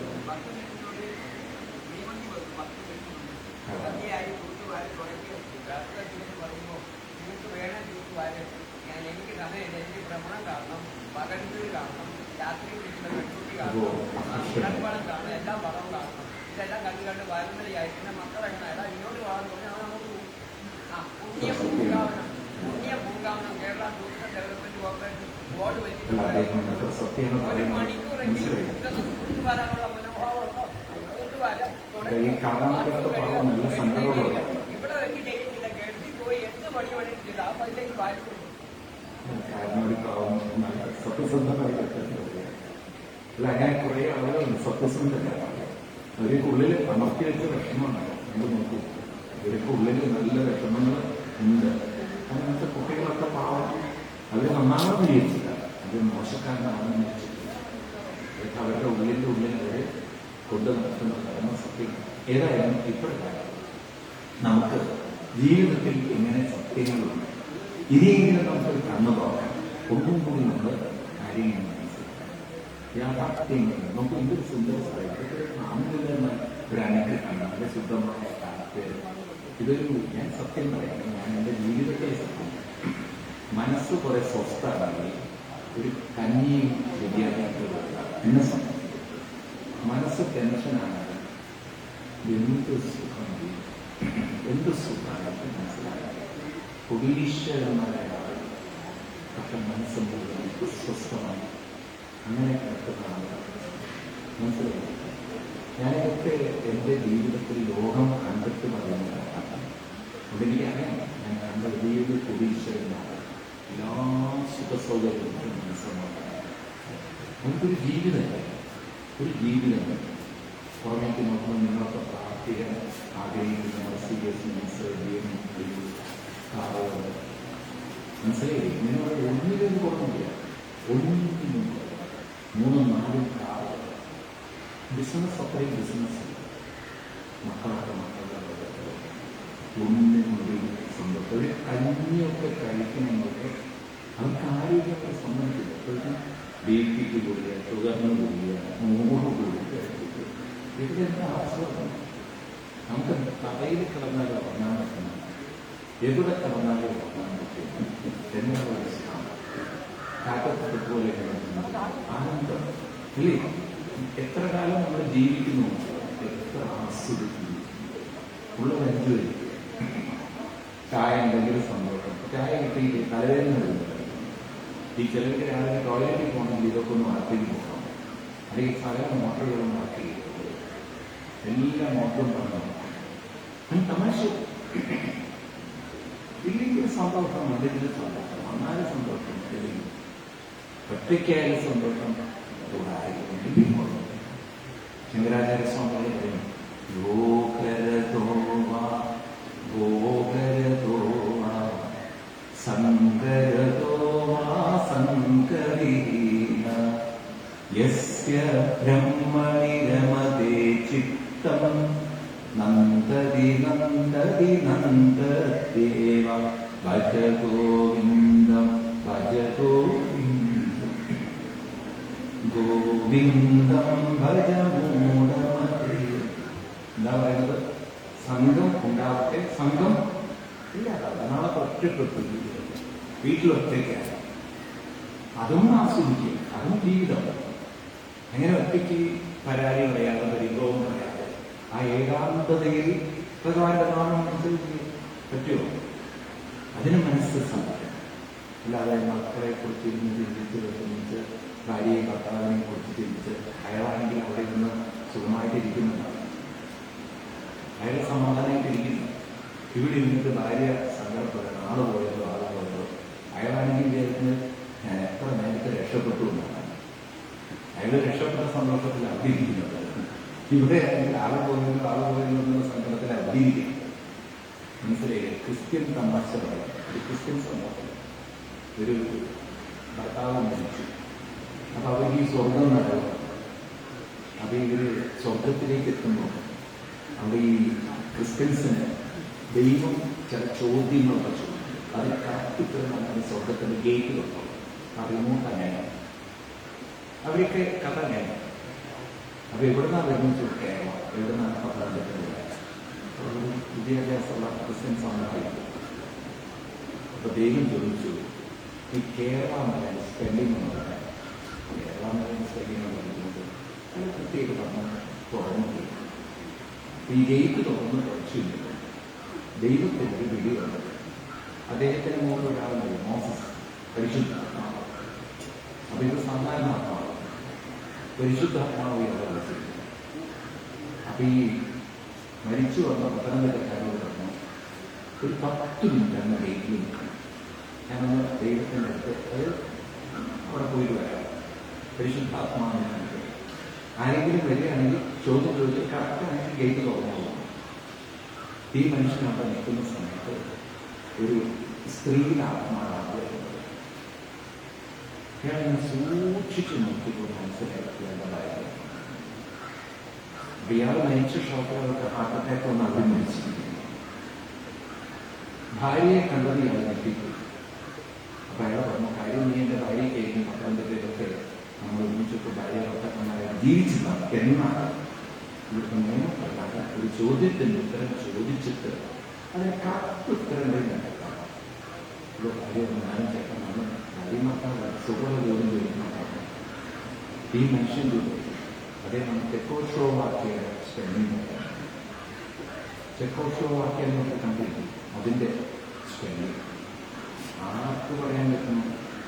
ഇംഗ്ലീഷ് പഠിച്ച പ്രൊഫസർക്ക് പോലും എനിക്ക് പറയാൻ പറ്റും. നീ പറയാൻ പറ്റും, നിങ്ങളൊന്ന് സ്പെല്ലിംഗ് നോക്കി ചെക്കോസ്ലോവാക്യ. ആ സ്ത്രീ നരകത്തിൽ കൊണ്ടുവന്നു ജയിലിൽ നോക്കിയെങ്കിലും ഇതാണ് മനുഷ്യൻ. അതുകൊണ്ട് നിങ്ങൾ വിചാരിക്കരുത് മരിച്ചവരെ കുറിച്ച് ഇവിടുന്ന് സങ്കടപ്പെടണം. അവർ മനസ്സിലായി ഇനി ഇതും കൂടി ഇങ്ങോട്ട് കെട്ടിയിട്ട് വരാനപ്പം മറ്റും കൂടി കാണാതിരിക്കില്ല. എനിക്കിവിടെ സമാധാനിക്കില്ല. എന്തോ ഒരു സ്വസ്ഥതയിലായിരിക്കുന്നത്. ഇനി ഇവിടെ സമാധാനം. ഇപ്പം നമ്മുടെ ജോലി വേണം. മരിച്ചവരെ കുറിച്ച് ദുഃഖിക്കുക, ഇല്ലാത്തവരെ കുറിച്ച് കരയുക, അത് മക്കളാണ്. എന്താണ് രോഗരതോ ഒറ്റയ്ക്കാണെങ്കിലും ഞാനങ്ങനെ ആയാലും ഇതിങ്ങനെ ആസ്വദിക്കുക. എന്തായാലും മരിക്കുന്നത് വരെ ജീവിക്കണം. അത് കരഞ്ഞു തീർത്താൽ ജീവിക്കും, സന്തോഷിച്ച് തീർത്താലായി. ഏതാ വേണ്ടത്? സന്തോഷത്തിന്റെ പറഞ്ഞപ്പോൾ ഉള്ളത് ആസ്വദിച്ചു ഇതായിട്ട് കടന്നു തുടങ്ങി സ്വസ്ഥമായിട്ട് ജീവിച്ചു തുടങ്ങി. അല്ലേ? ഞാൻ മനസ്സിലാക്കിയ ജീവിതമാണ്. അങ്ങനെ നമ്മുടെ ജീവിതത്തിൽ പരിഭവങ്ങളോ പരാതികളോ പ്രയാസങ്ങളോ ഇല്ല. ജീവിതത്തിനാണ്. എന്നാൽ നമ്മുടെ മടിയന്മാരില്ല. കൃത്യനിഷ്ഠ, അനുഷ്ഠാനം, പഠിക്കുക, ഉപാസന, ഇതിലൊന്നും ഒരു വിട്ടുവീഴ്ചയില്ല. കാരണം കൂടുതൽ നിങ്ങൾക്ക് ജീവിതം ആസ്വദിക്കണമെങ്കിൽ കൂടുതൽ നമ്മൾ സ്ട്രിക്റ്റാണ്. ഇപ്പോൾ സ്ട്രിക്ട്നെസ് എന്ന് പറഞ്ഞാൽ നമ്മൾ രാവിലെ നേരത്തെ എണീറ്റ് ശീലമാണ്. മണിക്കൂറുകളോളം ഉപാസന ചെയ്യണം. വീട്ടിൽ ആഘോഷം വായിക്കണം. അതായത് ഒരു സ്കൂളിൽ പഠിക്കുന്ന കുട്ടിയേക്കാൾ കൂടുതൽ നമ്മൾ ഹോംവർക്ക് ചെയ്യണം. അപ്പം അല്ലാതെ അലസമായിട്ടോ എന്ത് വന്നാലും കുഴപ്പമില്ല, അതല്ല. അങ്ങനെ ഒരു അലസ ജീവിതത്തിൽ എന്ത് വന്നാലും കുഴപ്പമില്ല എന്ന് പറയുന്നുണ്ട്. അത് കുറേ കഴിഞ്ഞാൽ അസുഖം വരും. കാരണം ആലസ്യം ഒരു രൂപം. അത് പ്രത്യേകിച്ച് കുട്ടികളെ നമ്മൾ പഠിക്കണം. എനിക്ക് തോന്നുന്നത് ഗീതയിലെ 3-ാം അധ്യായത്തിൽ 5-ാം ശ്ലോകം കുട്ടികൾക്ക് വളരെ ഇമ്പോർട്ടൻ്റ് ആണ്. ആ ശ്ലോകം നഹി കശ്ചിക്ഷണമീജാതിഷ്ഠത്യകർമ്മ കാര്യദേഹി അവശക്കർമ്മ സർവപ്രതിജയത്തിന്. ഒരു ക്ഷണനേരത്തേക്ക് പോലും അലസമായി ജീവിക്കുന്നു. എന്നിട്ട് പ്രത്യേകിച്ച് രാവിലത്തെ സമയങ്ങളൊന്നും ആലസ്യത്തിൽ കിടന്നുറങ്ങും. രാവിലെ ഒരു 5 മണിക്ക് ശേഷം കിടന്നുറങ്ങുന്ന ചിന്തയില്ല. കാരണം ഇത് കാര്യദേഹി ആവശ്യം, നമ്മുടെ ബ്രെയിൻ ആവശ്യം, മെമ്മറി പവറാണ്. ഇപ്പം നിങ്ങൾ നോക്കൂ, ഈ നമ്മുടെ കേരളത്തിൽ ഗവൺമെന്റ് ഓഫീസിൽ ഒരാൾ സൂയിസൈഡ് ചെയ്തു, ഒരാളെ പേപ്പർ റെഡിയാക്കി. ഇപ്പോൾ കളക്ടർ നോക്കുമ്പോൾ ഓരോ ഗവൺമെന്റ് ഓഫീസറുകളുടെ 3000-4000 ഫയലുകൾ കെട്ടിക്കിടക്കുക, ഡിസിഷൻ എടുക്കാൻ പറ്റുന്നില്ല. കാരണം ബ്രെയിനിന് ഒരു ഡിസിഷൻ പവർ എടുക്കണമെങ്കിൽ, അത് സ്പീഡപ്പ് ചെയ്യണമെങ്കിൽ, അവർ കുറച്ച് ആക്റ്റീവായിട്ട് വർക്ക് ചെയ്യണമെങ്കിൽ ഡിസിഷൻ എടുക്കാനുള്ള ഒരു ബുദ്ധി തോന്നണ്ടേ. ഒക്കെ ഒരു അലസ ജീവിതം എന്ന് വെച്ചാൽ എവിടെ ഡിസിഷൻ എടുക്കാൻ പറ്റും? കണ്ടവന്റെ ജീവിതം കയറിൽ തൂക്കാനല്ല. കാലം ഇന്നും മുന്നോട്ട് പോകുന്നതല്ലോ, ഇങ്ങനെ ജീവിക്കാൻ പറ്റില്ല. കാരണം ഇതൊക്കെ ഇത് കൂടുതൽ ദുരിതങ്ങളായിട്ട് പെട്ടെന്ന് കാര്യങ്ങൾ ഡിസിഷൻ ചെയ്യാൻ പറ്റുന്ന ഒരു ലോകത്തിലേക്ക് വരും കാര്യങ്ങൾ. ഒന്നേ പറ്റുള്ളൂ. കാരണം വേൾഡ് പ്രോഗ്രസിൽ നിന്ന് നമുക്ക് പുറത്തുണ്ട്. കേരളത്തിൻ്റെ ഈ ആലസ്യമൊന്നും ഞാൻ നടത്തില്ല. ഞാൻ പറയില്ല, കുറെ കഴിഞ്ഞ എഫിഷ്യൻസിക്കനുസരിച്ച് പ്രൊമോഷൻ നമുക്ക് വരും. അത് വന്നിട്ടുണ്ട്. ഈ പ്രായത്തിനനുസരിച്ചുള്ള പ്രൊമോഷൻ നമുക്ക് കളയണം. ആൾ എഫിഷ്യൻ്റ് അല്ലേ, ഫയൽ നീക്കാൻ കഴിയില്ല, വീട്ടിൽ കൂടിയിരിക്കട്ടെ. ഈ അലസന്മാരൊക്കെ ഇങ്ങനെ ഗവൺമെന്റ് ഓഫീസിലേക്ക് അങ്ങനെ ശീലങ്ങൾ വേണം. നമുക്ക് സിസ്റ്റങ്ങൾ മാറുക. അതാണ് ഒരു നല്ലൊരു രാഷ്ട്ര നിർമ്മാണത്തിന് സാധ്യതയില്ല. അതുകൊണ്ട് ഈ ഒരു ശ്ലോകം ഞാൻ പറഞ്ഞെന്ന് വെച്ചാൽ നമുക്ക് അന്ധമായ പ്രാർത്ഥനയാണ് നമുക്ക് വേണ്ട പരിശീലനമാണ്. അതിന് മനസ്സാണ് നമുക്ക് ഏറ്റവും സ്വസ്ഥമാക്കുന്നത്. ജപിച്ച് മനസ്സ് നാമത്തെ ആസ്വദിക്കണം. അങ്ങനെ നിങ്ങളുടെ മനസ്സ് നാമം ആസ്വദിക്കുമ്പോൾ നിങ്ങൾക്ക് ജീവിതമൊന്നും ആസ്വദിക്കാൻ പറ്റും. ചെറിയ കാര്യങ്ങളാവും നിങ്ങൾ ആസ്വദിച്ചു. കുട്ടികളുണ്ട് എന്നാൽ 5 രൂപയുടെ വിലയുള്ള പാവ വെച്ചിട്ട് അത് ആസ്വദിക്കുന്നുണ്ട്. അതിനെന്തൊരു ആനന്ദമാണ്. കാരണം അതിനപ്പുറത്തേക്ക് അതിന് ചിന്തയില്ല. അതിനും മുന്നിലാണ്. ഇതുപോലെ നമുക്ക് ജീവിതത്തിൽ എല്ലാം രസകരമായി കൊണ്ടുനടക്കാൻ സാധിക്കും. അതിനുശേഷം അടുത്തൊരു വാക്യം എന്ന് പറയുന്നത് 2-3 കഥകൾ ഞാൻ കൂടുതൽ വിസ്തരിക്കുന്നില്ല. അത് 3ാമത്തെ കുട്ടികളാണ്. നമുക്ക് വളരെ രസകരമായിട്ടുള്ള അർജുനൻ സുഭദ്രാദേവിയെ കഴിക്കുന്ന സുഭദ്ര. ഈ കഥയെല്ലാം പറഞ്ഞ ചില പാണ്ഡവന്മാര് പാഞ്ചാലി കല്യാണമൊക്കെ കഴിഞ്ഞു. പാഞ്ചാലി കല്യാണം കഴിക്കുന്ന രസമാണ്. ഒരു കഥയാണ്. പാണ്ഡവന്മാരെ അരക്കില്ലത്തിലിട്ട് ചുടാൻ വേണ്ടിയിട്ട് പദ്ധതി പറഞ്ഞ ഒരു ലക്ഷ്യം. അങ്ങനെ കാട്ടി എത്തിയപ്പോഴാണ് കുറെ ബ്രാഹ്മണർ പോകുന്നത്. അവർ അതിന്റെ പാഞ്ചാല ദേശത്തിൽ പാഞ്ചാലിയുടെ സ്വയംവരാണ്. കണ്ടത്തില്ല പാണ്ഡവരും പോകാൻ. അപ്പോൾ കൃഷ്ണൻ അത് പറയുന്നില്ല. അപ്പൊ പോകുമ്പോൾ ഇവരൊക്കെ വേഷത്തെ മാറിപ്പെട്ടു. കാരണം ഇവരൊക്കെ ചുട്ട് കൊല്ലപ്പെട്ടു എന്നുള്ള കാരണമാണ് ബ്രാഹ്മണ വേഷം കെട്ടിയിട്ട് പോകുന്നത്. അപ്പൊ അവിടെ ചെന്ന് ഇവരെ കൃഷ്ണൻ അവിടെ ഉണ്ടല്ല. അവിടെ ചെന്നപ്പോഴാണ് മനസ്സിലായത് പാഞ്ചാലിയെ കല്യാണം കഴിക്കാൻ ഒരു നിബന്ധനയുണ്ട്. അതായത് താഴെ വെള്ളം പാത്രത്തിൽ വെച്ചിട്ടുണ്ട്, മുകളിലൊരു മരത്തിന്റെ മുകളിലൊരു പക്ഷിയെയും മരം കൊണ്ട് ഉണ്ടാക്കി തൂക്കി വെച്ചിട്ടുണ്ട്. ഈ വെള്ളത്തിലേക്ക് നോക്കി, ആ നിഴല് നോക്കി പക്ഷിയുടെ കണ്ണിലേക്ക് അമ്പയാണ്. അപ്പോ ഓരോരുത്തരും ഒക്കെ തോറ്റു പരാജയപ്പെട്ടു. കർമ്മൻ കയറിയപ്പോൾ പാഞ്ചാലി വന്ന കാര്യം പിന്നെ എനിക്ക് കയറാനായിരുന്നു. ശരിയല്ല. ഒരുപക്ഷെ കർമ്മൻ അമ്പ ചെയ്തിരുന്നെങ്കിൽ കർമ്മനായിരിക്കും താല്പര്യം. പക്ഷെ സംഭവിച്ചു കളിയൊക്കെ സൂതപുത്രൻ മാത്രം. പിന്നെ അർജുനന്റെ കൂടെ അർജുനൻ അമ്പയും പാഞ്ചാലിയെ വിവാഹം കഴിക്കും. അപ്പൊ അവിടെയും പ്രശ്നമാണ്. അർജുനൻ ബ്രാഹ്മണനായിരിക്കും. കാരണം ആ വേഷം കിട്ടില്ല. അപ്പൊ അർജുനൻ കല്യാണം കഴിക്കുന്നതിന് മുമ്പ് ഒരു അമ്പ ചെയ്ത് കഴിഞ്ഞിട്ട് അപ്പൊ ആര് പറഞ്ഞു, എനിക്ക് അമ്മയോടൊന്ന് പറയണം. കാരണം പ്രപ്പോസലൊക്കെ വെച്ചിട്ട് അമ്മ അറിയാതെ കെട്ടിക്കഴിഞ്ഞാൽ ഇന്നത്തെ പോലെയല്ല. അന്നത്തെ കാലത്ത് പിന്നെ വീട്ടിനകത്ത് കയറില്ല. ഇന്നിപ്പം അമ്മയോട് പറഞ്ഞില്ലെങ്കിലും കുഴപ്പമില്ല. കാരണം അമ്മയ്ക്ക് പേടിയായിരുന്നു, അമ്മയെന്താ പുറത്താക്കാൻ പറ്റുന്നത്. അപ്പൊ ഇന്നത്തെ കാലം മാറി. അന്നത്തെ കാലം വേറെയായിരുന്നു. അപ്പോ ഈ സമയത്ത് അമ്മയുടെ അടുത്തുള്ള അമ്മ ജ്ഞാനങ്ങളുടെ അർജുനന്റെ വായിൽ വന്നപ്പോൾ പെട്ടെന്ന് അമ്മ ഞങ്ങൾക്കൊരു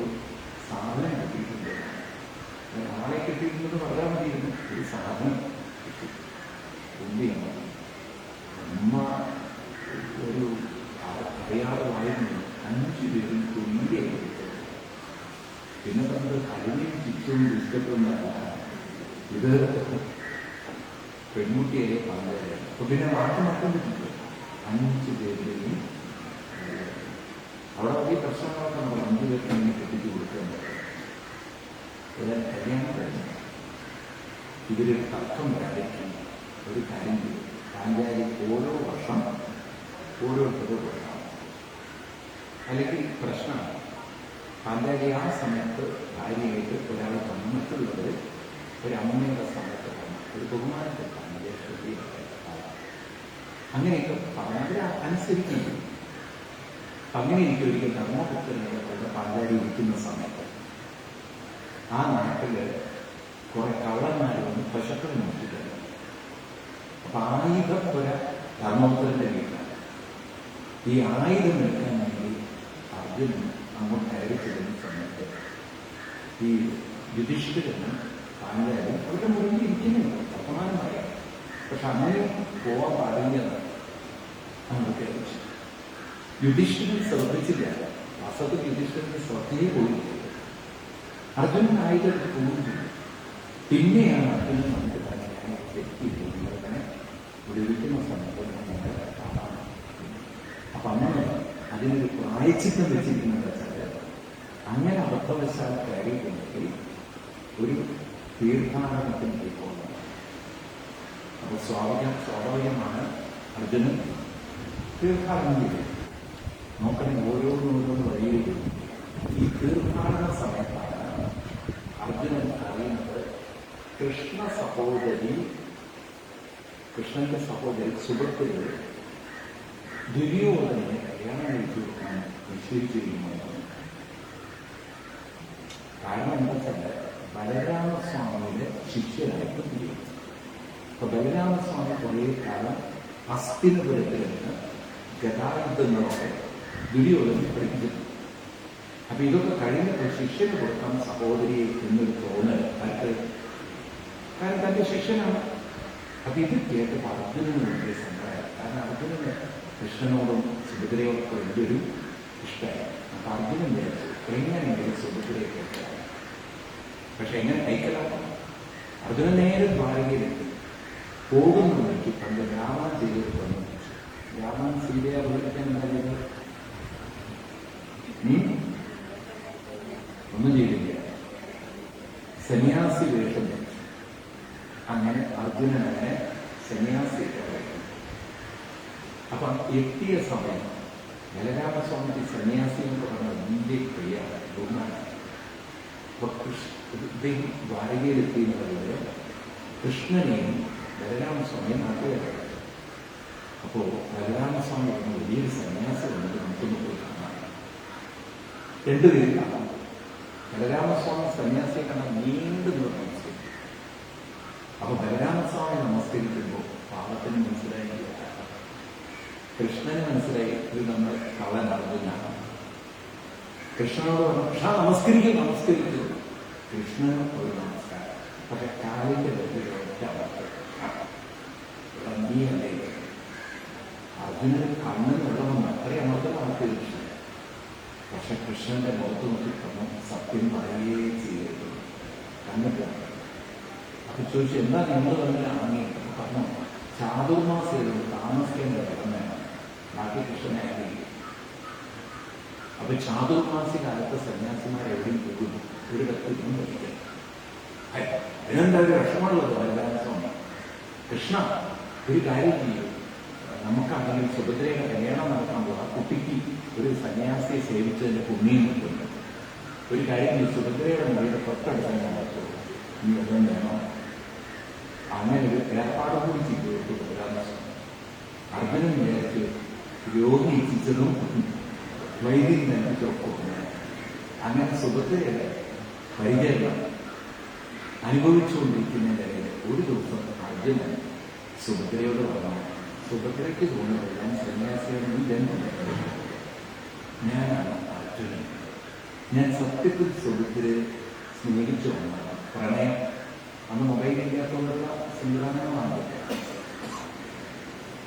സുഭദ്ര അർജുനനാണെന്ന് അറിഞ്ഞതോടുകൂടി പിന്നെ സുഭദ്രയുടെ പരിചരണമൊക്കെ മാറി. ചായ ഉണ്ടാക്കുമ്പോൾ കുറച്ചുകൂടി പഞ്ചസാരത്, കുറച്ചുകൂടി പാലൊഴിക്കുക, കാരണം എത്രയൊക്കെ സന്യാസി അതൊക്കെ എന്തുകൊണ്ട് നടത്തുന്നത്. ഇതിപ്പോൾ തന്നെ സ്വന്തം ആളെയും വേണ്ടി എല്ലാം ദോശ ഒന്നുകൂടി കുറച്ചുകൂടി നെയ്യും കുറിച്ചൊക്കെ എല്ലാം എന്താ സുഭദ്രയ്ക്ക് പ്രത്യേക കാര്യങ്ങൾ. അപ്പോൾ സുഭദ്ര അർജുനനെ അങ്ങനെ ഊട്ടി. അപ്പോൾ ഒരു ദിവസം അർജുനൻ പറഞ്ഞു, നമുക്ക് ഒരു രക്ഷപ്പെടാം, അർജുനന്റെ കല്യാണം നടത്തും. അപ്പൊ എങ്ങനെ പൂവുണ്ടെന്ന് അങ്ങനെ ഒരു കാര്യം വേണം, നമുക്ക് രഥം കൃഷ്ണനെ കൊണ്ട് തയ്യാറാക്കാം നീക്കം. അങ്ങനെ ഒരു ദിവസം കൃഷ്ണൻ അങ്ങനെ രഥമൊക്കെ തയ്യാറാക്കി. ബലരാമസ്വാമി ഇല്ലാത്തൊരു സമയം നോക്കി രണ്ടും ദിവസം തന്നെ ഇന്ന് പറയാൻ അച്ഛനും വണ്ടിയില്ലാത്ത സമയത്ത് വണ്ടി വിളിച്ച് പോകും, ടാക്സി വണ്ടികളുള്ള പോലെ. ബലരാമസ്വാമി വന്ന് പറഞ്ഞ് തന്റെ സഹോദരി അപകരിച്ചിരിക്കുന്നു. അത് അർജുനനായിരുന്നു. കൃഷ്ണന്റെ അടുത്ത് ഭയങ്കര ദേഷ്യമായിട്ട് ബലരാമസ്വാമി, കാരണം കൃഷ്ണൻ അറിയാതെ സംഭവിക്കുകയാണ്. ഭയങ്കര പറഞ്ഞു, ഞാൻ അർജുനൻ എന്റെ സഹോദരി, കാരണം അദ്ദേഹം വാക്കുകൊടുത്താണ് ദുര്യോധനെ, അതുകൊണ്ട് എന്റെ സഹോദരി ഞാൻ പറഞ്ഞു. അപ്പൊ കൃഷ്ണൻ പറഞ്ഞു, അർജുനനെ പിടിക്കാനൊക്കെ നോക്കുമ്പോൾ ഞാൻ പറയാം, കുഴപ്പമൊന്നുമില്ല. പക്ഷേ സത്യത്തിൽ നമുക്ക് നാട്ടുകാരോട് പറയാൻ പറ്റുന്ന ഒരു കാര്യം. അതെന്താ പറയാൻ പറ്റാത്തത്? നമ്മുടെ സഹോദരിയല്ലേ അർജുനൻ അപഹരിച്ചു? നല്ല ജ്യേഷ്ഠ, നമ്മുടെ സഹോദരിയെ അർജുനൻ അപഹരിച്ചിരിക്കുക, പിന്നെ നമ്മുടെ സഹോദരി അർജുനനെ അപഹരിക്കുകയും അത് രഥം ഓടിച്ചത് സുഭദ്രയെ. അപ്പോ അതിനു വേണ്ടി കൃഷ്ണൻ സുഭദ്രയെ രഥം ഓടിക്കുന്നത്. അപ്പൊ പറഞ്ഞു, നീ അന്നേ ആ രഥം ഓടിക്കാൻ പഠിപ്പിച്ചോട്ടെ, അതുകൊണ്ടാണ് ഈ കുട്ടികളെ ഡ്രൈവിംഗ് പഠിപ്പിക്കുകയും ചെറുപ്പത്തിലെന്ന് പറയുന്നത്. കാരണം ആരുടെ കൂടെ പോകുന്ന ആരെങ്കിലും ഉണ്ടാക്കും. കാരണം പണ്ടൊക്കെ പെൺകുട്ടിയെ അപഹരിച്ചു പോയി എന്നാണ്. അപ്പം കഥകൾ കേട്ടിട്ടുണ്ട്, ആ തെക്കനെ അപഹരിച്ച് കഥകൾ പോയിട്ടാണ്. കാലം വളരെ കാലം അതാണ്. ഏതായാലും അങ്ങനെ സുഭദ്രയും കൊണ്ട് അർജുനൻ പോയി എന്നതല്ല, അർജുനയും കൊണ്ട് സുഭദ്ര. അങ്ങനെ അവർ തിരിച്ചു അവിടെ എത്തി, പാണ്ഡവന്മാരുടെ സ്ഥലത്തെത്തി. അവിടെ എത്തിയപ്പോഴോ അവൻ അടുത്ത പ്രശ്നമാണ്, പാഞ്ചാലിയുടെ അടുത്ത് കാണാൻ നോക്കണം. പക്ഷെ അങ്ങനെ പാഞ്ചാലിക്കാണെങ്കിൽ കൃഷ്ണന്റെ സഹോദരൻ വലിയ ബഹുമാനമാണ്. അങ്ങനെ അവിടെ ചെന്ന് അവരെ സ്വീകരിച്ചു. അങ്ങനെയാണ് അർജുനൻ സുഭദ്രയെ സ്വീകരിക്കുന്ന സുഭദ്രാഹരണം. ഇപ്പൊ അത് കഥകളിയുടെ നേതൃത്വത്തിൽ നമ്മൾ കണ്ടെന്ന് പോകുന്നത് മനോഹരമായിട്ട് ആവിഷ്കരിച്ചു. ഇപ്രകാരം സുഭദ്ര ഈ കഥയുണ്ട് വളരെ വളരെ ഗംഭീരമാണ്. സുഭദ്രാഹരണം എന്ന് പറഞ്ഞാൽ തന്നെ സുഭദ്രയെ ഹരിക്കും എന്ന് പറഞ്ഞാൽ സുഭദ്രമാക്കുക എന്നാണ്. അപ്പൊ ജീവിതം സുഭദ്രമാക്കുക. ഈ ജീവിതം എന്ന് പറഞ്ഞാൽ അർജുനൻ ബുദ്ധിയുടെ പ്രതീകമാണ്, സുഭദ്ര മനസ്സിന്റെ പ്രതീകം. അതുകൊണ്ടാണ് സുഭദ്ര കൃഷ്ണന്റെ സഹോദരിയായത്. അപ്പൊ കൃഷ്ണന്റെ സഹോദരിയായ സുഭദ്രയെ, കൃഷ്ണന്റെ വീട്ടിലുള്ള സുഭദ്രയാണ് അർജുനൻ ധരിക്കുന്നത്. അപ്പൊ എന്ന് പറഞ്ഞാൽ എന്താണ്? കൃഷ്ണാർപ്പിതമായ ഒരു മനസ്സിനെ ഉണ്ടെങ്കിൽ നമ്മുടെ ജീവിതം സുഭദ്രമാക്കാൻ സാധിക്കുമെന്നാണ് ഈ കഥ പറയുന്നത്. നമ്മളും ഭരിക്കണം, നമ്മുടെ മനസ്സിനെ നമുക്ക് ഭരിച്ചെടുക്കണം. ഏതിൽ നിന്ന് ഭരിക്കണം? ഇപ്പോൾ അത് വേണ്ടാത്ത ചിന്തകളെ പിടിക്കണം. അതിൽ നിന്നും അതിനെ ഫിൽട്ടർ ചെയ്ത് നാമസങ്കീർത്തനാദികളിലൂടെ നമ്മുടെ വശത്തിലേക്ക് കൊണ്ടുവരണം. ആത്മീയ വശം നമ്മൾ ഞാൻ പറയുന്നത് എനിക്ക് മനസ്സിലായില്ലേ? മനസ്സ് നമ്മുടെ കൺട്രോളിലല്ല. മനസ്സിപ്പം വേറെ ഒരു ചിന്തകളില്ല, നമ്മളെ അലട്ടുന്ന പ്രതീക്ഷകൾ. ആരെങ്കിലും എന്തെങ്കിലും പറയാൻ പറ്റും, നിങ്ങളെ പെട്ടെന്ന് ഇപ്പം നിങ്ങളെക്കുറിച്ച് ഒരാളെ കുറ്റം പറഞ്ഞെന്ന് പറഞ്ഞാൽ നിങ്ങളോട് പറയുകയാണ്, എന്നാലും നിങ്ങളെക്കുറിച്ച് അവരങ്ങനെ പറഞ്ഞത് വലിയ വിഷമമാണ്. ആര് പറഞ്ഞു അത് ഞാൻ പിന്നെ പറയാൻ പോകുന്നു. എന്നിട്ട് നിങ്ങളൊന്ന് ഭക്ഷണം കഴിക്കുമ്പോൾ ഉച്ചയ്ക്ക് ഊണ് കഴിക്കുന്നതിന് മുമ്പ് നിങ്ങളോട് പറയുന്ന ഒരാൾ, എന്നാലും നിങ്ങളെക്കുറിച്ച് അങ്ങനെ പറഞ്ഞത് എനിക്ക് വല്ലാതെ ഉണ്ട്. എന്നാലും നിങ്ങളെപ്പോലുള്ള ഒരു വ്യക്തിയെക്കുറിച്ച് അങ്ങനെ പറഞ്ഞ ശരിയാണോ? അല്ല, ആരാ പറഞ്ഞത്? ഞാൻ നാളെ പറയാം. എന്താ പറഞ്ഞത്? എനിക്ക് അതൊന്നും പറയാനൊന്നുമില്ല. എന്നാലും ഞാൻ എന്തെങ്കിലും പറയും, ഞാൻ നാളെ പറയാം. നിങ്ങൾക്ക് ഭക്ഷണം കഴിക്കും, അത് നിങ്ങളെ മനസ്സ് മുഴുവനായി എന്നെക്കുറിച്ച് ആരല്ല. പിന്നെ നിങ്ങളങ്ങനെ അവളഞ്ഞു വായിക്കുന്നു. പിറ്റേ ദിവസം നിങ്ങൾ അവരെ കണ്ട് ചോദിക്കാൻ എന്നെക്കുറിച്ച് എന്താ അല്ലെങ്കിൽ ആളുമായിക്കോട്ടെ ഞങ്ങളെ കൊണ്ടല്ല പറയുന്നത്. ഒരു ദിവസം കൂടെ കിട്ടുക ആ മനുഷ്യന്റെ മനസ്സ് ആരെങ്കിലും എന്തെങ്കിലും പറയുമ്പോഴേക്കും അത് തന്നെ ചിന്തിച്ച് അനാവശ്യമായി ചിന്തിച്ചിട്ട് നമ്മൾ അസ്വസ്ഥ. നിങ്ങൾ നോക്കൂ, ഈ നാമിലേക്ക് ജീവിച്ചു നോക്കൂ. ആരെന്ത് പറഞ്ഞത് എനിക്കെന്ത് എന്ത് പറയാം എന്നെ അതൊന്നും നടക്കില്ല. നിങ്ങൾ അങ്ങനെ ഒരു നാമജപം കൊണ്ടൊരു മനസ്സിലാക്കി നോക്കൂ. ഒരു തലത്തിലും നിങ്ങളെ ഒരു ആൾക്കും നടത്താൻ പോലും പറഞ്ഞവർ പറഞ്ഞ രീതിയിൽ ഞാൻ എൻ്റെ രീതിയിൽ മനസ്സിലാവുന്നില്ല. ആ മനസ്സാണ് നമുക്ക് രീതിയിൽ.